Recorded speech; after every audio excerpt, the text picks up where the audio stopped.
Saturday, August 25th, 2018.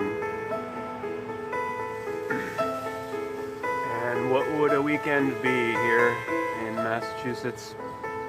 Land, paved over paradise, put up a parking lot land without geoengineering, solar radiation management.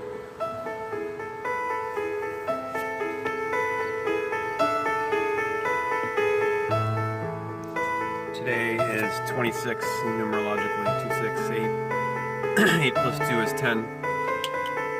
Plus 5 is 15.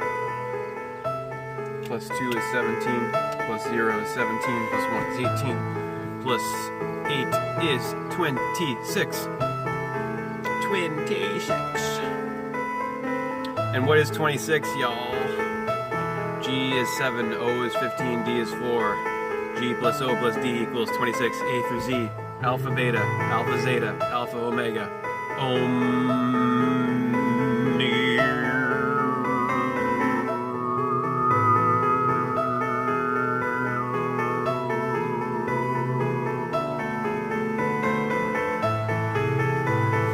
Real quick, we're going to do Carl Jung, Man and His Symbols, and then we're going to do Chapter 9. Foreseen beyond time. I opened this morning to this part of Man and His Symbols by Carl Jung about art.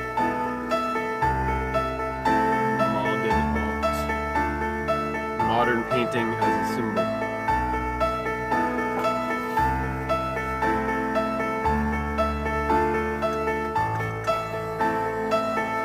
We're going to start reading this part on page 251. The beginnings. Here down below here it says, has the pictures of sensory or representational art versus imaginative or unrealistic art. Right, painting by the 19th century British artist Wilhelm Frith, part of a sequence depicting a gambler's downfall.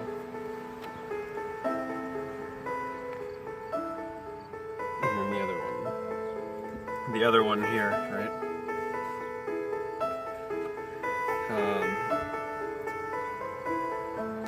This is one extreme of representational art. That's the gambler's downfall. Representational meaning or realistic. And it has declined into mannerism and sentiment. Left an extreme of imaginative and here abstract art by Kazimir Malevich, 1878 to 1935. It's a supremacist composition. It's called White on White, 1918, collection in the Museum of Modern Art, New York. It's just a square.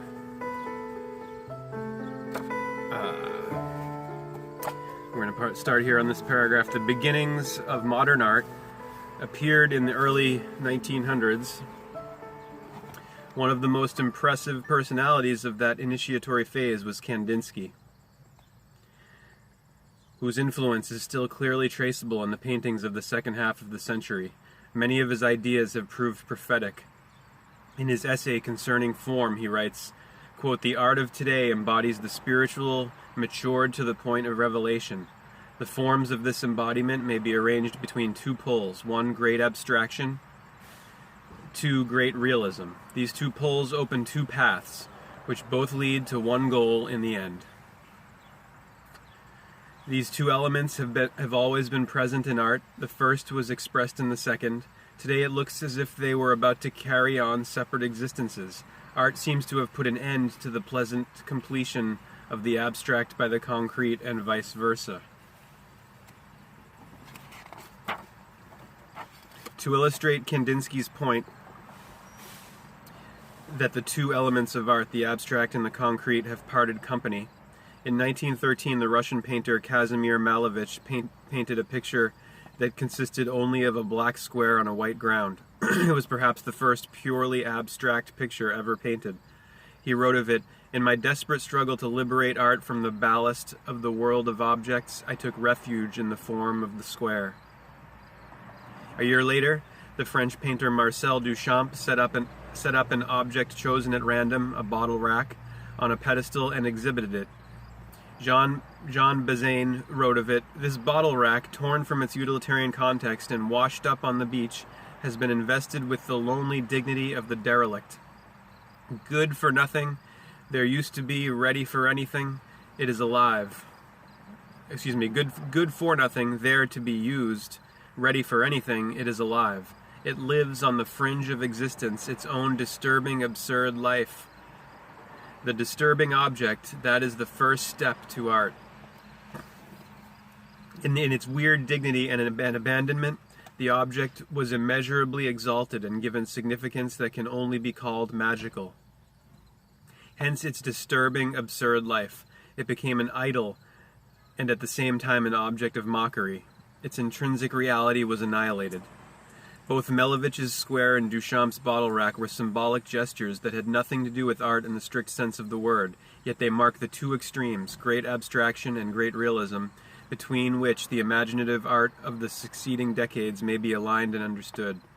From the psychological standpoint, the two gestures toward the naked object, matter, and the naked non-object, spirit, point to a collective psychic rift that created its symbolic expression in the years before the catastrophe of the First World War.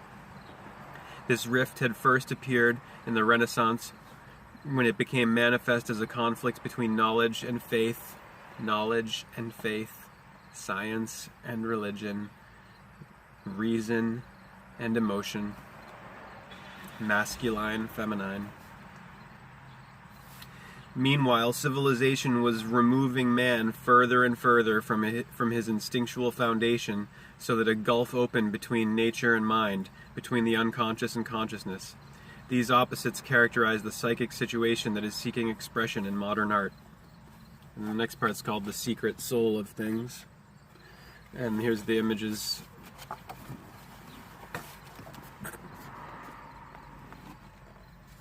Left and above, two compositions by Kurt Schwitters, 1887 and 1948. His kind of imaginative art uses and transforms ordinary things, in this case old ticket paper, metal, etc. Below left, pieces of wood similarly used by Hans Arp, born 1887. Below, in a sculpture by Picasso, born 1881.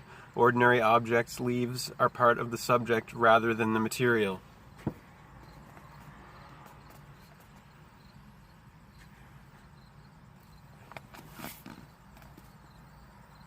Womb to tomb, womb to tomb, 1 to 2, to womb.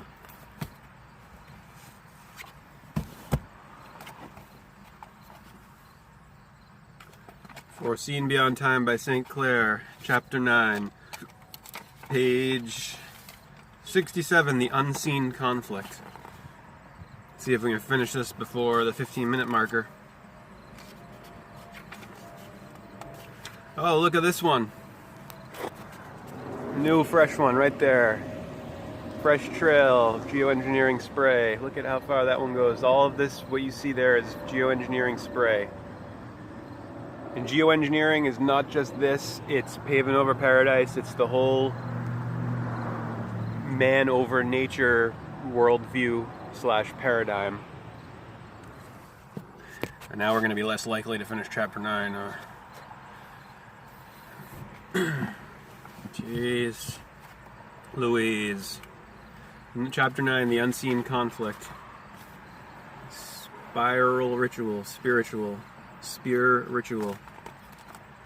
Sacrifice. World events were changing at such a pace, it was clear that leaders in government and underground bases had little time left to tighten their control on global populations. Keeping disclosure material classified was paramount to maintaining control. It was with these questions in mind that researcher Carrie Cassidy of Project Camelot approached the special team operating from the mysterious Chateau de Chalon time portal to interview the Master of the Light. The following Project Camelot interview, called Dragon Gold, was a time travel masterpiece outlining the 2012 Y2K deception masterminded to take out the core intelligence of mankind before people woke up to the fact that for centuries the globalization end times scenario had been designed to disinform society. Carrie Cassidy returned to Chalon Castle to be met by representatives of the council, and until today she refuses to say if she actually conducted the famed interview in her current time or if she passed through the portal to meet the group in their own surroundings to film Dragon Gold. It was no accident that the most popular clip viewed on Google Video and Project Camelot websites outlined the key planetary factors behind the unseen conflict. With the waters of Lac Leman shining through the tall windows, the Master of Light outlined the passage of time. From 2009 until 2024, Pluto is in Capricorn, with as its background factor from 2012 onwards, Neptune and Pisces simultaneous until 2026. This means many exciting things are in the making now. The most important societal movements of the recent past began while the USA paperwork was signed in 1776 when Pluto was in Capricorn.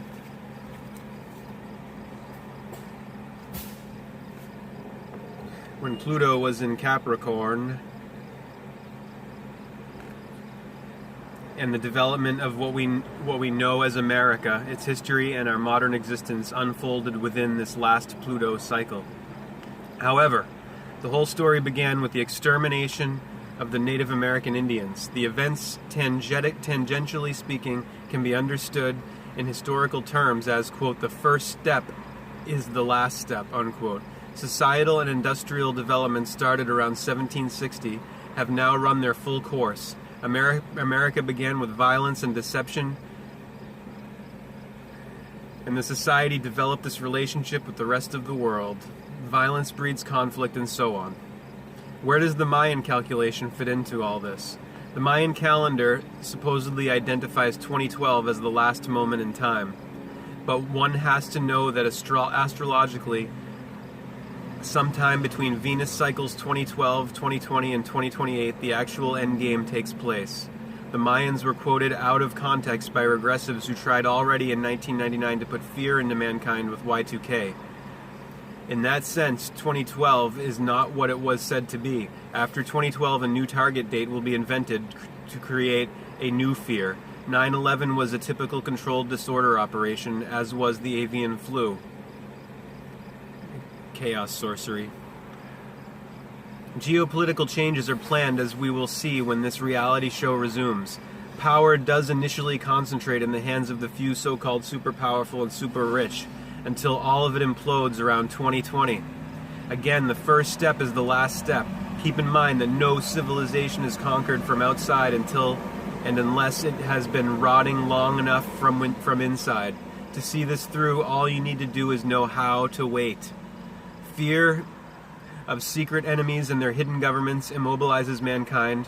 By 2020, when Saturn passes in line of Pluto and Capricorn, sign ruled by Saturn, things change. State and corporate leadership and their plutocratic governments become oppressive under this influence, and consequently one is advised to anticipate more police state type developments in the Western world, but also equally powerful, albeit secretive, underground factions to rebel. America's 9/11 was one such signal to the would-be controllers, but this has so far eluded mankind. Some suggest that this was an alien takeover attempt that failed miserably. This trend is indicated also because of the challenging alignment made by Uranus to Pluto from 2012 to 2017, and that includes the state within the state factions and militia groups, as well as ordinary citizens movements. These developments will show worldwide, not only inside America. Europe, Russia, first and foremost China and India are also ripe for extreme transformations from within. South America fares better because they are shifting over gently to guided leadership by their shamanistic cultures. Order comes from living aligned to the laws of the cosmos, not by man-made rules. All right, we got to stop there. Running out of time. Namaste, Hare Krishna, Hallelujah, Aloha, bye!